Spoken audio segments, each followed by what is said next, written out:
जय गुरुजी महाराज। गुरुजी को प्रणाम। समस्त गुरु परिवार को इस जीवन की बहुत शुभकामनाएं। मंदिर कमेटी और जितने भी सेवादार हैं सबको बहुत बहुत प्रणाम कि आप संगत की इतनी सेवा करते हैं। बहुत बहुत धन्यवाद सारी संगत की तरफ से। 1995 में हमें पता चला कोई बाबा आए हैं, क्योर करते हैं जी। बिल्कुल विश्वास नहीं हुआ। और जब गुरुजी से मिलने का मौका मिला तो उस जमाने में कोई मंदिर की स्थापना नहीं हुई थी। गुरुजी अपने डेरे से जलंधर से आए हुए थे। उन्होंने बहुत लोगों का कल्याण किया। सुनने में आया हार्ट ठीक हो रहे हैं, कैंसर ठीक हो रहे हैं, बहुत बीमारियां ठीक हो रही हैं। तो शुरू में सिर्फ इतना थोड़ा सा जान पाए कि इनमें शफा है, ये मर्ज ठीक कर सकते हैं। मेरा बेटा बहुत छोटा था उस टाइम, और क्योंकि उसके गले में पस पड़ जाती थी और बुखार आता था हर महीने, मैं बहुत चिंतित थी उसके लिए। सारी दवाइयों से वो एक को छोड़ के रेजिस्टेंट है, तो इसीलिए कुछ समस्या ज्यादा थी। मेरी अपनी टांगों में बहुत दर्द रहता था, हिप से लेके टोस तक। मैं जमीन पे नहीं बैठ सकती थी और पेन बहुत ही ज्यादा था। सारे इलाज करवा चुकी थी, कोई इलाज नहीं छोड़े थे। एलोपैथिक हो या होम्योपैथिक हो या आयुर्वेदिक हो, सब करा चुकी थी। जब गुरुजी के चरनी लगे तो गुरुजी कहीं लेके गए हमें, और वहां मैंने देखा कि सारे ड्राइंग डाइनिंग होने के बावजूद जमीन पे बैठे हैं। मन में यही ख्याल आया कि मैं तो बैठ ही नहीं पाऊंगी, और मैं कोने में जाके खड़ी हो गई। गुरुजी एक कमरे में चले गए और मैंने ये सोचा कि यहां इतनी लाइनें लगी हैं उस कमरे के बाहर, हमारा नंबर तो आने वाला है नहीं। उसी समय गुरुजी ने दरवाजा खोला और वो सीधा मेरी तरफ आए। इशारा करके उन्होंने मेरे को खड़े होने के लिए बोला। हड़बड़ा के मैं खड़ी हुई और मुझे बोला 10 मतलब बता। मुझे ये भी नहीं पता था कि मैं थक के बैठ गई। तो मैंने उनको बोला, जी मेरा लड़का। उन्होंने कहा, उसकी छोड़, अपनी बता, तुझे क्या प्रॉब्लम है। मैंने कहा, जी मेरी टांगें बहुत दर्द करती हैं। कहते, यहां इतनी देर बैठी रही, तुझे दर्द हुई? तब मुझे रियलाइज हुआ, जी मेरे को तो कोई दर्द ही नहीं थी। कहते हैं, आज के बाद नहीं होगी। ये 1995 की बात है। आज कितने साल हो गए, 2022 चल रहा है। वो दर्द कभी लौट के नहीं आई। कहते हैं, मुंडे दा 10 लड़के का बताने के लिए बोला। मैंने उनको कोई डिटेल नहीं दी, कुछ भी नहीं बोला। मैंने सिर्फ बोला गला खराब रहता है। कहते हैं, घर में चावल बनाना और खाना बंद कर दो और इसको तो सोने का ओम पहना दे दो। मन में मैंने यही सोचा कि इतने छोटे बच्चे को अब सोने का ओम, सोने की चेन में। अभी मैं सोच ही रही थी, हंस के मेरी तरफ देख के स्माइल करा और मुझे बोला, पीले धागे में पहना दियो। फिर मैंने धीरे से कान में उनके बोला, मैंने कहा, जी जॉइंट फैमिली है।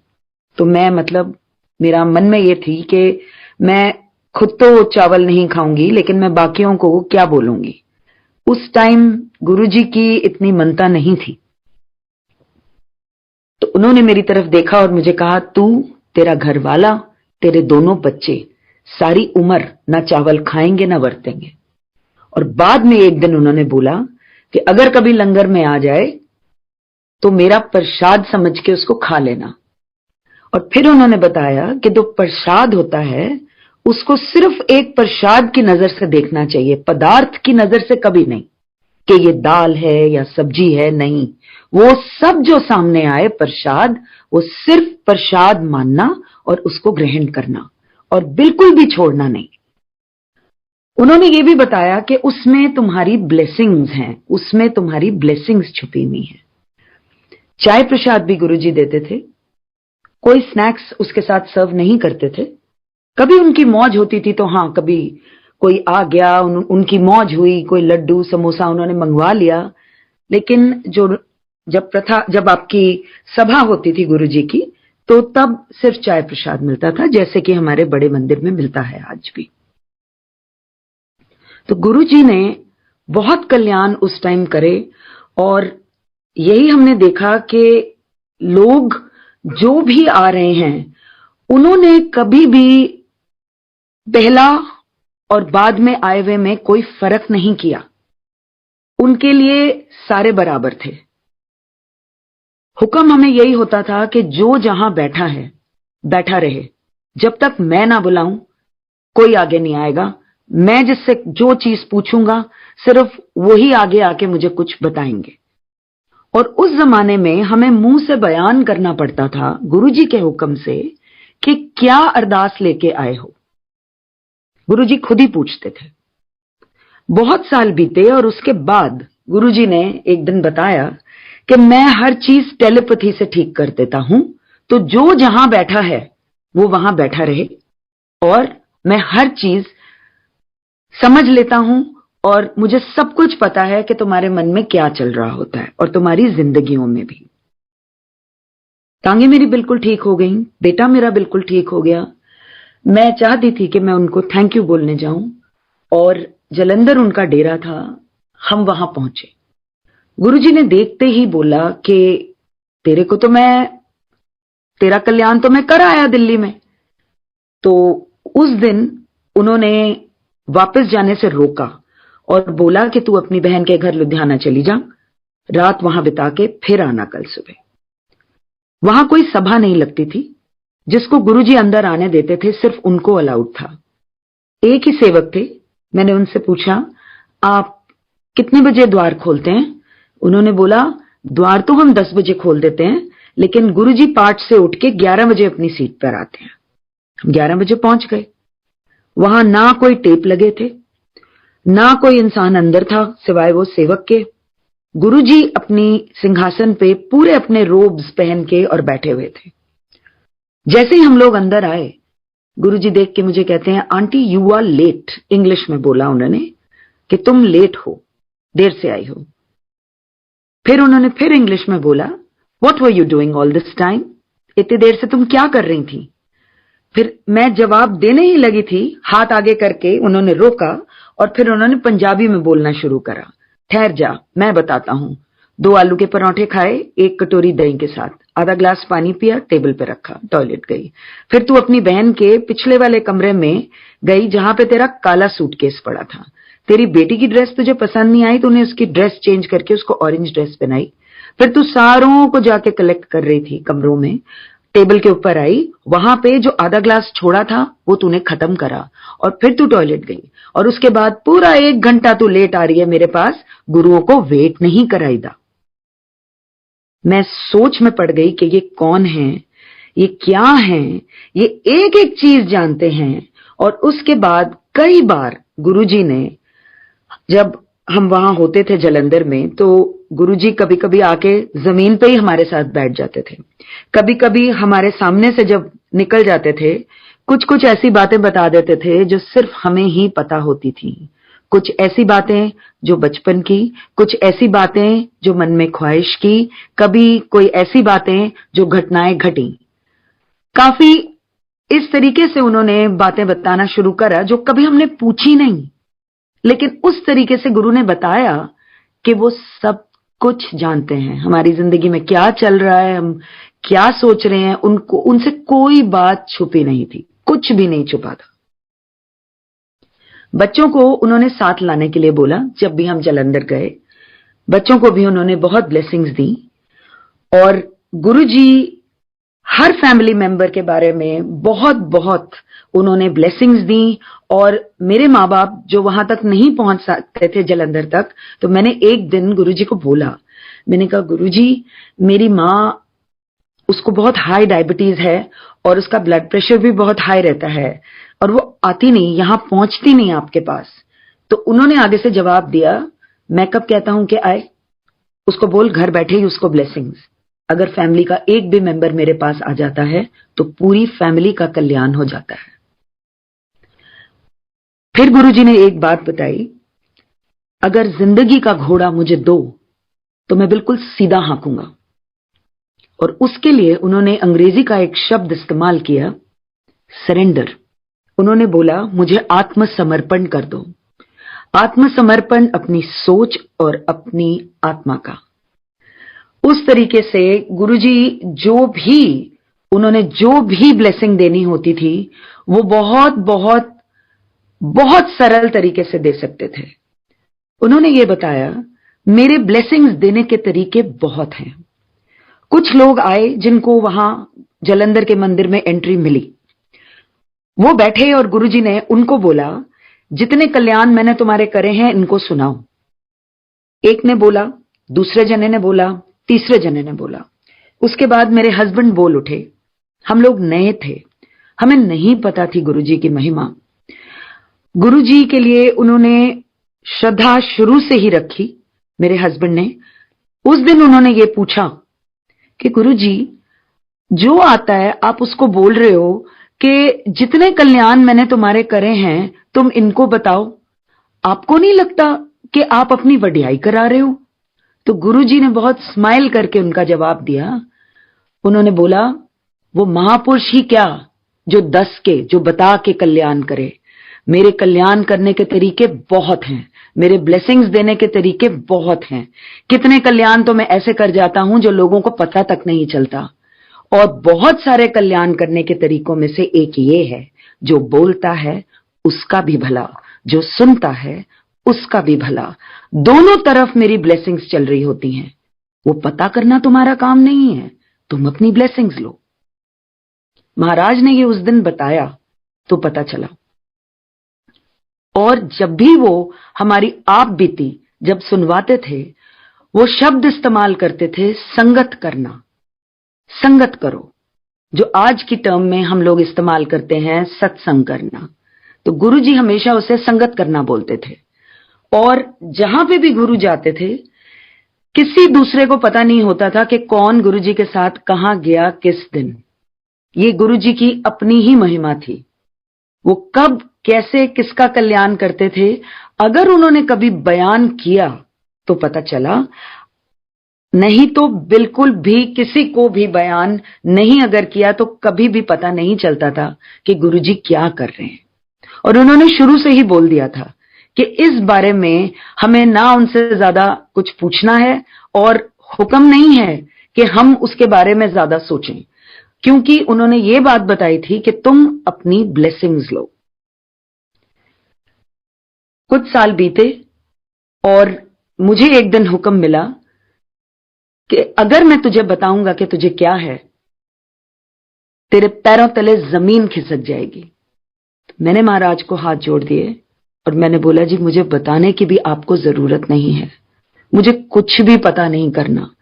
मैंने देख लिया है, आप सब कुछ ठीक कर सकते हो। क्योंकि मेरे फादर का लिम्फोमा आया था हॉस्पिटल में 25 साल पहले, और गुरुजी ने सिर्फ इतना कह के कि तेरे प्यो का कैंसर मैंने ठीक कर दिया है, इतना कह के उनका पूरा क्लियर हो गया था और रिपोर्टें सारी नेगेटिव आ गई थी। जब मेरी मां ने एक बार सोचा कि शायद कोइंसिडेंस हो गया हो, शायद हो ही ना, तो उसका गुरुजी ने एक जवाब दिया कि मेरी पूरी शक्ति लगती है, कोई चीज भी कोइंसिडेंस नहीं होती। उसके बाद मुझे जब ये हुक्म मिला तो गुरुजी ने मुझे बताया कि 5 साल के बाद तुझे मैं बताऊंगा क्या है। मैंने हाथ जोड़े और मैंने बोला, महाराज मुझे 5 साल के बाद भी आप प्लीज कुछ मत बताना। दिल में मैंने यही सोचा, जो मेरे को पता था कि गुरुजी पढ़ सकते हैं मेरा दिमाग, कि अगर मेरा गुरु ये सोच रहा है कि मुझ में वो शक्ति ही नहीं है कि मैं सुन भी लूं, तो मैं कैसे बर्दाश्त करती। गुरुजी ने 5 साल 9 दर्शन के बाद जब आज्ञा दी आने के लिए, उससे पहले मैंने गुरुजी को मन में अरदास करी थी, गुरुजी आप कुछ भी करके मुझे अपनी एक फोटो दीजिए, मैं किसी से नहीं मांगूंगी। गुरुजी की फोटोएं सिर्फ गुरुजी ही बांटते थे। छोटी होती थी, कुछ तो ऐसी थी जो बिल्कुल आप अपने पर्स में रख सकते थे, 2 इंच बाय 1.5 इंच, और कुछ थी जो उससे थोड़ी बड़ी थी। बहुत बड़े स्वरूप तो नहीं, सिर्फ मंदिर में ही थे। तो उस टाइम एक मैगजीन में गुरुजी की फोटो छप के आई, ना उससे पहले ना उसके बाद। गुरुजी के अपने हुक्म से ना कभी आप टीवी पे उनका प्रचार कर सकते हैं और ना ही आप अखबारों में या मैगजीन्स में उनके बारे में छाप सकते हैं। गुरुजी ने यह बताया था कि जब तुम संगत करते हो, जब आप बीती बताते हैं गुरु के कल्याणों की, तो गुरुजी ने बोला था then it travels like that. और ये गुरुजी के ऊपर है कि वो कैसे किसको क्या बता रहे हैं। तो उस टाइम वो पन्ना निकाल के मैंने अपने बेड साइड ड्रॉर में रख लिया। मेरा सांस उखड़ गया और जैसे ही सांस उखड़ा मैंने हस्बैंड को डायल किया और मदर को डायल किया, क्योंकि मेरी मदर इन लॉ नहीं थी, उनकी डेथ हो चुकी थी। सिर्फ इतना बोल पाई, मुझे सांस नहीं आ रहा। बहुत बहुत ज्यादा मैं अनकंफर्टेबल थी, बहुत ज्यादा तकलीफ में थी। वो पन्ना निकाला मैंने गुरुजी की फोटो का और सिर्फ इतना बोला कि गुरुजी मुझे सांस नहीं आ रहा। बड़ी अजीब सी एक हलचल हुई मेरी गर्दन के पीछे, ऐसे लगा जैसे सांस आया। फिर भी अस्पताल ले गए और वहां पे जब ऑक्सीजन मास्क लगा हुआ था मेरे नाक के ऊपर, इशारे से मैंने नर्स से पूछा कि मैं कहां हूं। उन्होंने बोला आईसीसीयू। और उसके बाद मैंने दिल में सिर्फ एक चीज सोची कि जब मेरा अंत आया, ना मेरा घर वाला काम आया, ना मेरे माँ बाप, ना मेरे बच्चे, ना कोई और। क्योंकि मुझे बाद में बताया गया कि बेटा ऑक्सीजन सिलेंडर लेने भागा, घर में जो मेंबर थे वो हेल्प करने की कोशिश कर रहे थे, बेटी नेबर के भागी। जब गुरुजी के आगे मैं खड़ी थी और वो प्रसाद बांट रहे थे, तो जब मेरी बारी आई, उन्होंने कहा क्यों फिर? ना घर वाला काम आया, ना माँ बाप, ना बच्चे, ना कोई और, तेरा गुरु काम आया, ले तेरी सेकंड लाइफ, तू ऐश कर। एक दिन एक डॉक्टर आए और वो गुरुजी के चरनी लग रहे थे और मैं साथ खड़ी थी। तो गुरुजी ने मेरी तरफ इशारा करके बोला मर चली थी, मैंने बचाया। एक दिन गुरुजी ने मुझे उस बात का खुलासा किया। उन्होंने ये बताया कि मैं इंसान की जूनी में आया हूं और कितने कल्याण हैं जिनके अलग अलग तरीके हैं। कुछ कल्याण ऐसे हैं कि मुझे दूर रख के तुम्हें करना पड़ता है। मेरे को उस दिन वो जवाब मिला कि वो 5 साल क्यों। गुरुजी ने मेरे फादर इन लॉ के ऊपर भी बहुत बहुत कृपा करी और उनको भी बहुत उन्होंने अलग अलग चीजों से राहत दिलवाई। एक बार उनकी पीठ के ऊपर पूरा काले निशान और बिल्कुल जैसे रैश होते हैं उस टाइप के पूरे पूरे फैल गए थे, दवाइयों से भी ठीक नहीं हो रहे थे। उस दिन गुरुजी ने मेरे हस्बैंड को अपना कंधा दबाने को और पीठ पे दबाने को बोला। जब हम घर आए, पापा का हाल पूछा। पापा सो रहे थे, थोड़े जगे हुए थे। उस टाइम तो हमने यही पूछ पाए हम कि आप कैसे हैं। सुबह के समय मेरे हस्बैंड ने देखा कि मेरे फादर इन लॉ की पीठ बिल्कुल क्लियर हो गई है। कुछ भी रैश, निशान, नील कुछ भी नहीं थे, कुछ भी नहीं। वो किसी दवाई का रिएक्शन था, कुछ भी नहीं था, क्योंकि गुरुजी की कृपा हुई, वो बिल्कुल क्लियर हो गई।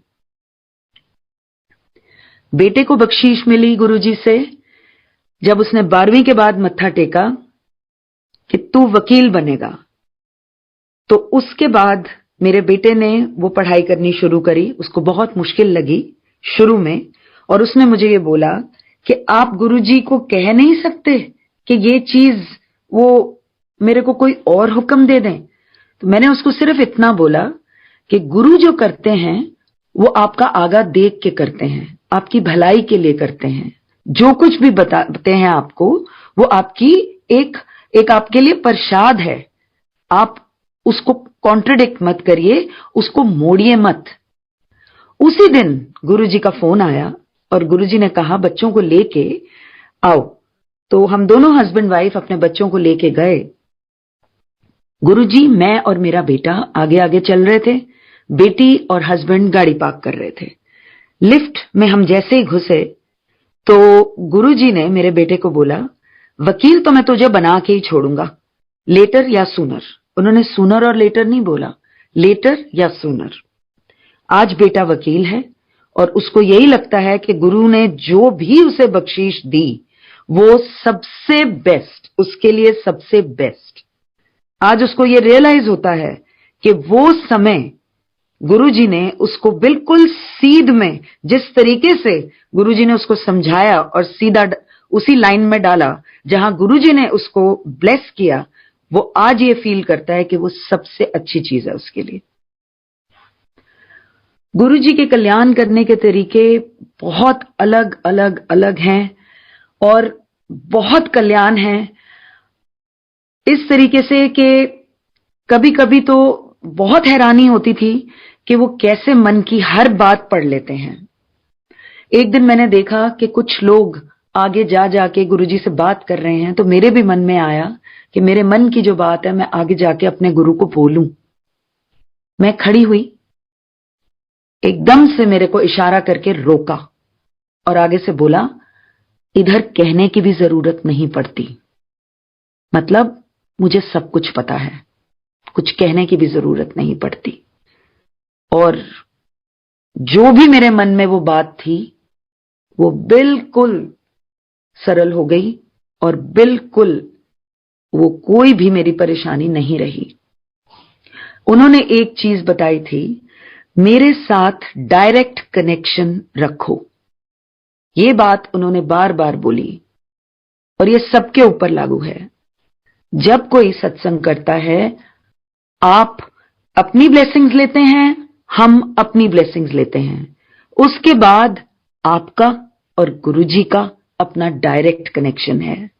गुरुजी ने ये बात बोली थी, जब कोई मेरी तरफ एक कदम लेके आता है, मैं उसकी तरफ 100 कदम चल के आता हूं। और डायरेक्ट कनेक्शन मेरे साथ रखो। बड़ा मंदिर जब बन गया था, वहां हमें लेके गए और बोला, इस मंदिर में 12 तीर्थ स्थानों का धाम है, यहां जो आएगा उसकी अरदास कबूल। उसका यह मतलब नहीं है कि आप कहीं भी बैठे हों और आप गुरु को याद करें तो वो सुनते नहीं हैं या आपकी अरदास कबूल नहीं होती। जरूर होती है। मैं सिर्फ आपको वो बता रही हूं जो अल्फाज उन्होंने अपने मुंह से निकाले थे। जहां पे भी गुरु बैठते हैं वो जगह रोशन हो जाती है और वो जगह गुरु की गद्दी हो जाती है और हर जगह आप अपने गुरु को महसूस कर सकते हैं। छोटी से छोटी बात आप उनसे डायरेक्टली कहिए, आपको किसी को भी बोलने की जरूरत नहीं है। ऐसा मैंने अपने गुरु से सीखा, हमारे गुरु से सीखा। जिंदगी में जितनी भी परेशानियां थीं वो गुरुजी ने एक तरीके से समझाई। उन्होंने इंग्लिश में बोला, लाइफ इज नॉट इजी, मतलब जिंदगी आसान नहीं है। और उन्होंने ये बताया कि ये जिंदगी ये भगवान की देन है और हमें वो जिंदगी जीनी है। और अपनी एबिलिटी से उन्होंने ये बताया कि बेस्ट टू बेस्ट हम जो कर सकते हैं, जिस तरीके से भी एक सीधे तरीके से हम उससे जूझ सकते हैं और अपनी परेशानी का हल ढूंढ सकते हैं। और ये गुरुजी की ब्लेसिंग्स हैं, ये परमात्मा की ब्लेसिंग्स हैं जिससे हम लोग आगे चलते हैं। तो उन्होंने जिंदगी जीने का बहुत आसान तरीका यही बताया, you have to live your life. जीवन जीना है और आगे चलना है, उम्मीद कभी छोड़नी नहीं है। एक दिन उन्होंने बोला, मैं अपने भक्त नू बड़ा प्यार करना। मेरी मां को एक बार गुरुजी ने बुलाया और उसके बाद जब उन्होंने मत्था टेका तो गुरुजी ने बोला, दफा हो। तो अगले दिन जब मेरी मदर नहीं आई तो गुरुजी ने मुझसे पूछा, वो कहां रह गई, वो क्यों नहीं आई? तो मैंने कहा, जी गुरुजी, उन्होंने बोला कि आपने उनको डांटा और आपने उनको बोला दफा हो, तो इसीलिए वो शर्म में नहीं आई कि जी मैं नहीं जा रही।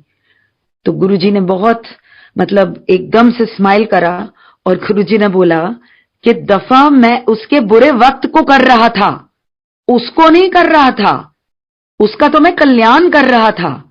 मैं अपने भक्त को बहुत प्यार करता हूं। तो इस तरीके से गुरुजी ने ये बात समझाई उस दिन। एक दिन उन्होंने बोला कि समय जो होता है उसको हमेशा बढ़ा के बताते हैं, कभी घटा के नहीं बोलते। जैसे हम लोग कभी कभी 8:45 कह लेते हैं, तो गुरुजी ने उस दिन बताया 8:45 नहीं, 8:45 कहो, 8:45 नहीं। ये उन्होंने एग्जाम्पल दिया ये बात का।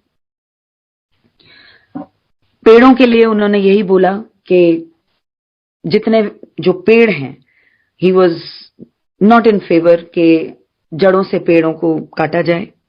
और एक दिन बैठे बैठे उन्होंने बोला मी वत देगा। तो मैंने अपने हस्बैंड को पूछा, क्योंकि ये बात हमें सभा से पहले बोली गई थी और ये बात पंजाब में बोली गई थी। तो मैंने, इतनी पंजाबी नहीं आती थी मुझे, मैंने हस्बैंड को पूछा ये क्या मतलब होता है इसका। तो उन्होंने बोला मी मतलब rain, water, sorry he said water, water के वाटर लेवल जो है वो राइज करेगा। और फिर गुरुजी ने बोला चंगा नहीं होता, मतलब it is not good, the water level rising is not good. और सूरज की तरफ उन्होंने देखते हुए बोला कि सूरज चढ़ते समय मुझे सलाम करता है और सूरज की मैं रोशनी भी रोक सकता हूं। और अपने लिए उन्होंने खुलासा किया कि वो परमात्मा का ही अंश हैं। ये गुरु ने अपने मुंह से बयान किया कि वो परमात्मा का ही अंश हैं और धरती पे लोगों के कल्याण के लिए आए हुए हैं। और जो भी उन्होंने बख्शना है, जो भी उन्होंने हमारे जितने भी कल्याण करने हैं, वो गुरुजी को ही पता था कि उनको क्या करना है, कब करना है, कैसे करना है। एक बार उन्होंने ये बताया कि जानवर मर के भी काम आ जाते हैं, उनकी खाल बन जाती है, बटुए बन जाते हैं, उनकी खाल जो है वो उसके बटुए बन जाते हैं, जूते, आप बैग बना सकते हो, खाने के भी काम आते हैं। लेकिन इंसान मर के किस काम का? इंसान मर के किसी काम का नहीं। इसलिए अगर इंसान जीते जी शुक्राना कर ले भगवान का, उसके लिए वही बहुत है। इसलिए शुक्राना गुरुजी ने बोला करना चाहिए। ये अल्फाज, ये शब्द गुरुजी ने ही इस्तेमाल किए, शुक्राना।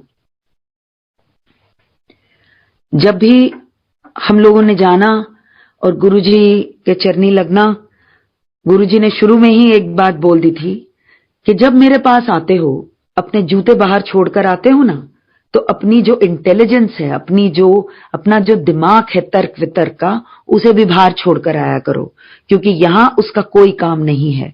यहां कुछ भी साइंटिफिक नहीं चल रहा, यहां सिर्फ मेरी ब्लेसिंग्स ही चलती हैं। तो ये गुरुजी की बोली हुई बातें हैं जो आज मैं आपके साथ शेयर कर रही हूं। गुरुजी ने हमेशा बहुत सरलता से और बहुत ही, उन्होंने कभी भी कोई चीज ऐसे रोक टोक नहीं इस तरीके से बताई। उन्होंने, he left it to us, whether you are a vegetarian, आप वेजिटेरियन हैं या नॉन वेजिटेरियन हैं, उन्होंने चॉइस आप पे छोड़ी। ये चॉइस हमेशा गुरुजी ने आप पे छोड़ी, बिकॉज हर जने को पता है कि क्या उसके लिए ठीक है, क्या है। तो उन्होंने कभी एज सच दबाव हमारे ऊपर नहीं डाला। और आज भी गुरुजी साथ हैं, हर चीज में, हर काम में साथ हैं। उन्होंने काम बख्शा था, बहुत साल पहले काम बख्शा था, और उन्होंने समय भी बताया था। और जैसे जैसे उन्होंने बताया था वैसे वैसे होता चला गया और पूर्ति भी वही देते चले गए। और उस बारे में गुरुजी ने बोला था, गुरुआं दी गल पत्थर दी लकीर होंदी है, कि जो गुरु के मुंह से एक बार निकल गया उसको कोई ताकत टस से मस नहीं कर सकती। वो गुरु की एक बख्शीश है और वो गुरु ने कैसे उसकी पूर्ति करनी है वो भी गुरु को ही पता होता है। तो इंसान कभी भी, हम लोग, मतलब हमारे में वो क्षमता ही नहीं कि गुरुजी की बात को उस तरीके से हम समझ पाए। एक दिन गुरुजी ने हमें बोला कि वो घर आएंगे और उन्होंने हमारे को बोला कि तुमने किसी को नहीं बोलना, जिसको भी लाना है मैं लाऊंगा। एक बार पहले भी आ चुके थे गुरुजी, तो इस बारी के लिए उन्होंने ये बात बोली। तो हमने गुरुजी से आज्ञा मांगी कि गुरुजी चाय प्रसाद और थोड़ा सर्विंग के लिए हम अपने फ्रेंड्स को बुला लें। तो उन्होंने लिस्ट मांगी कौन कौन, गुरुजी को बताया गया। मेरे हस्बैंड के, मेरे देवर के फ्रेंड्स, मेरी दरानी के जो भी फ्रेंड्स थे, सब बताए गुरुजी को। उन्होंने जो भी मतलब जिन जिन को वहां बुलाना था गुरुजी ने बुलाया, और इस तरीके से अरेंजमेंट का भी गुरुजी ने ही बताया। उस दिन मेरे हस्बैंड और मैंने ये एक सोचा कि हम गुरुजी को एक चोला प्रदान करना चाहेंगे। गुरुजी से हमने परमिशन नहीं ली उस चीज की। हमने देखा कि मार्केट में एक नया रंग आया है, वो इलेक्ट्रिक ब्लू कलर का था। मेरे हस्बैंड और मैंने बिना किसी और फैमिली मेंबर को बताए वो बनने दिया। काफी देर हो गई, मास्टर जी ने उसको काफी डिले कर दिया, और बात उस दिन पर आ गई जिस दिन गुरुजी ने आना था, और हम चाह रहे थे कि वो पहन के आए। मेरे हस्बैंड वो देने गए। जब उन्होंने देखा कि द्वार खुला है, वो सीधा अंदर चले गए, और गुरुजी ने देखते ही उनको बोला, तेरे घर तो संगत आनी है, तू यहां क्या कर रहा है, जाके तैयारियां करो। तो उन्होंने बिना कुछ बोले वो पैकेट कोने में रख दिया और उल्टे पैर ही वो लौट आए। जब गुरुजी शाम को आए, उन्होंने वो नहीं पहना था। हमें काफी अचंभा हुआ और हमने कुछ बोला नहीं गुरुजी को। उस दिन जब लंगर गुरुजी ने सर्व करना शुरू करा, तो गुरुजी ने जब अपना खाने की ट्रे उनके आगे आई, तो उसमें 2 रोटी थी। गुरुजी ने एक रोटी उठाई और बोला कि ये रोटी अलग रख दो, इस घर में जितने मेंबर रहते हैं, जब संगत खत्म हो जाए, जब लोग घर चले जाएं, तो थोड़ी सी 1 चम्मच सब्जी के साथ ये एक गराई सारे घर के मेंबर्स ले लेना। अभी इसको प्लेट में डाल के और ढका, रसोई में कहीं रखा। और दूसरा जो रोटी थी, वो गुरुजी ने बोला बिना देखे लंगर में डालाओ। तो वो हमने दोनों कर दिया। तो फिर गुरुजी ने जो ग्रहण किया, उन्होंने बोला 1 जिठानी 1 दरानी, तो 1 मुझसे ली और 1 मेरी दरानी को बोला लाने के लिए। तो इस तरीके से गुरुजी ने उस दिन ये बात बताई थी हमें। संगत जब हमने देखा कि संगत हम कितने मेंबर्स थे जिनको हम जानते ही नहीं थे कि कौन आए, कौन गुरुजी ने किस किस को बुलाया, ये गुरुजी ही जाने। कुछ दिन बाद गुरुजी ने हमें बुलाया, अपने कमरे में बुलाया, और वहां मेरे हस्बैंड और मुझे गुरुजी ने बोला कि गूढ़ नीला चंगा नहीं होंदा, ए गुरुआं दा रंग नहीं होंदा, ते ए वरतना नहीं चाहिदा, तुहानू भी नहीं वरतना चाहिदा। तो मैंने गुरुजी को पूछा कि जी उसका क्या मतलब होता है गुरुजी। तो देन आफ्टर दैट उन्होंने मेरे को इशारा करके वो बताया कि जो हमने चोला दिया था वो इलेक्ट्रिक ब्लू, जो आंखों को बिल्कुल खलता है नीले रंग, वो जो रंग था वो मुझे नहीं देना चाहिए था गुरु को। और मुझे भी ये बताया गया कि हम सबको वो रंग नहीं पहनना चाहिए। रीजन गुरुजी ने ये बताया, जो भी उस रंग को ग्रहण करता है उसको नेगेटिविटी और कंफ्यूजन क्रिएट हो जाती है, तो वो रंग नहीं पहनना चाहिए। मैंने आगे से गुरुजी को बोला कि गुरुजी मेरे बच्चे तो जीने पहनते हैं। तो उन्होंने बोला वो तो फिटा हुआ रंग होता है ना, वो नहीं मैं बोल रहा। और फिर उन्होंने मेरे को बोला कि जितने भी घर में तौलिए, चादरें या आपके पर्दे हैं वो भी फेंक देना, किसी को देना मत। कपड़े भी जो हैं फेंक देना, देना मत किसी को। तो मैंने बोला गुरुजी ये आप मेरे लिए, मेरे परिवार के लिए कह रहे हो? तो आगे से जवाब मिला, जो सुन ले उदा भला। फिर अपने आप उन्होंने बताया, लाल, क्रीम और काला ये यूनिवर्स दे सब तो चंगे, सबसे बढ़िया रंग होते हैं, और ये रंग पॉजिटिव होते हैं।